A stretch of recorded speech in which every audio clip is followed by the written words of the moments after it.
Subject IT in accountancy unit 5 और last unit है आपका सब्जेक्ट का।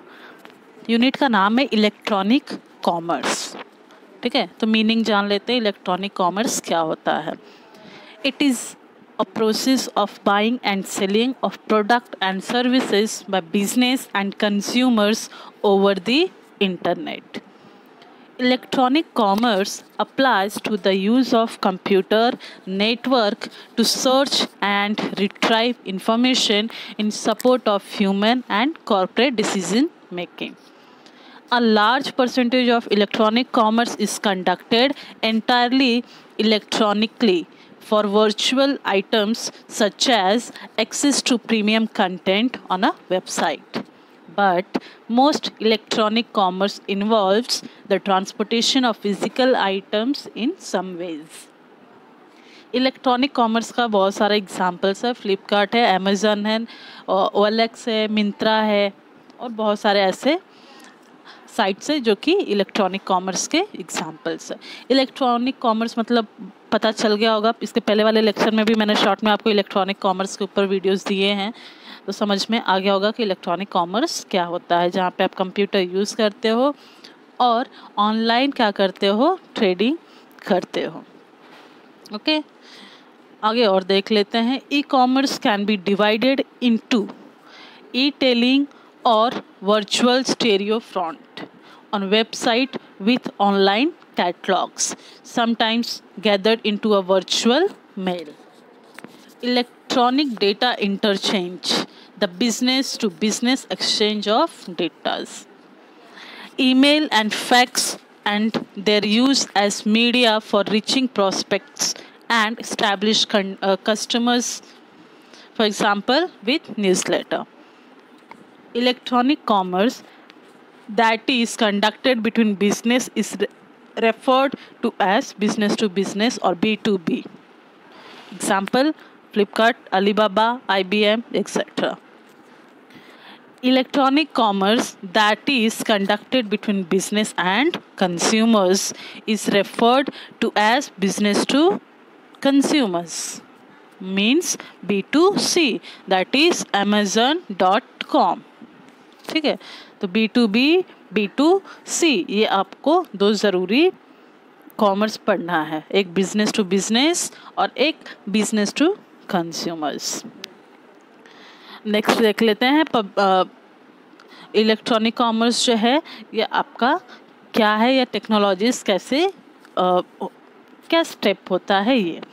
तो e commerce applications will be built on the existing technology infrastructure. Definitely अगर आपके पास सॉफ्टवेयर होगा, एक सिस्टम होता है, एक प्रोसेस होता है, उसी के अकॉर्डिंग ई कॉमर्स भी चलता है। तो अब कैसा बनाया जाता है, स्ट्रक्चर क्या है, ठीक है। तो स्ट्रक्चर क्या होता है कि एक बहुत सारे कंप्यूटर्स होते हैं, ठीक है, हर एक का कम्युनिकेशन नेटवर्क होता है और एक का कम्युनिकेशन सॉफ्टवेयर होता है। तो जब आपके पास कंप्यूटर होगा, नेटवर्क होगा, सॉफ्टवेयर होगा, तो ही आप क्या कर सकते हो, ई कॉमर्स कर सकते हो। According to Calcutta and Winston, the 4 building blocks in the infrastructures are common business services infrastructure. Second, the messaging and information distribution infrastructure. Third, content and network publishing infrastructure. Or last, the information superhighways infrastructure, that is internet. उन्हीं के through e commerce हो सकता है। अब common business services infrastructure क्या है, ठीक है। तो क्या होना चाहिए, सिक्योरिटी रहता है ई कॉमर्स में, इलेक्ट्रॉनिकली आप पेमेंट करते हो और आपके पास ऑप्शंस होते हैं, मतलब कि प्रमोशनल टूल्स होते हैं जहाँ पे आप देख सकते हो कुछ भी चीज़ें सर्च करके, ठीक है। अब सिक्योरिटी क्या होता है, जैसे कि मैंने आपको बताया क्या होता है, सिक्योरिटी के नाम पे इंक्रिप्शंस दिए जाते हैं, मतलब ऑथेंटिक मेथड होता है आपका लॉगिन करने का। सिक्योरिटी मेंटेन करके रखा जाता है यूज़र्स का, मतलब किसी का भी डेटा कहीं पे भी इधर उधर फैलाया नहीं जाता है। तो डिजिटली मतलब एक प्रॉपर ऑथेंटिक मेथड यूज़ करते हैं, इनक्रिप्टेड मेथड यूज़ करते हैं, तो सिक्योरिटी तो है ही। अब इलेक्ट्रॉनिक पेमेंट मतलब क्या है कि जब पेमेंट भी आप इलेक्ट्रॉनिकली करते हैं तो क्रेडिट कार्ड नंबर है रहता है ऑप्शन, डेबिट कार्ड है, ई बैंकिंग है, मोबाइल बैंकिंग है, SMS बैंकिंग, इतना सारा आपके पास ऑप्शंस होता है और बहुत सारे, ठीक है। तो आपको कौन सा पेमेंट यूज़ करना है मेथड, ये आपके ऊपर है। फिर उसके बाद multimedia content and network publishing infrastructure क्या होता है। Multimedia content and network publish infrastructure include standard for multimedia file types of data, communication circuit over which information travels respectively। तो ई कॉमर्स की इसमें मल्टीमीडिया के नाम पे क्या क्या चीज़ें अवेलेबल होती हैं। तो मूवीज़ बोले तो आपको ऑडियो प्लस वीडियो मिल जाता है, डिजिटल गेम बोला तो बुक, म्यूज़िक, वीडियो सॉफ्टवेयर है, और इलेक्ट्रॉनिक बुक्स बोला तो text, data, graphics, music, photographs, ये सारे मेथड जो है आपके पास अवेलेबल है मल्टीमीडिया के नाम पे।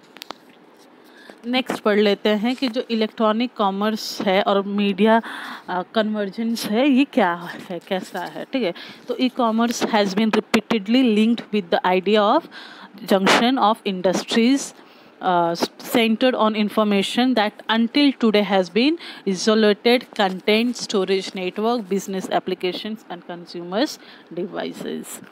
ठीक है, और मल्टीमीडिया कन्वर्जेंसेस क्या है, तो it applies to the conversion of text, voice, data, image, graphics and motions, video into interactive digital content, whereas cross media convergence refers to the integration of various industries, that is entertainment, publications, communication media etc। ठीक है, तो ये आपका media convergences है, जैसे कि YouTube है, Facebook है, फ्लिकर है, ठीक है, ट्विटर है, ये सब क्या है आपके मीडिया कवरेजेंस है, जहाँ पे डेटा प्रोवाइड करने के लिए क्या यूज़ करते हैं, वॉइस का यूज़ करते हैं, इमेज, वीडियो, फोटोग्राफ्स वगैरह यूज़ किया जाता है। ठीक, ओके, थैंक यू।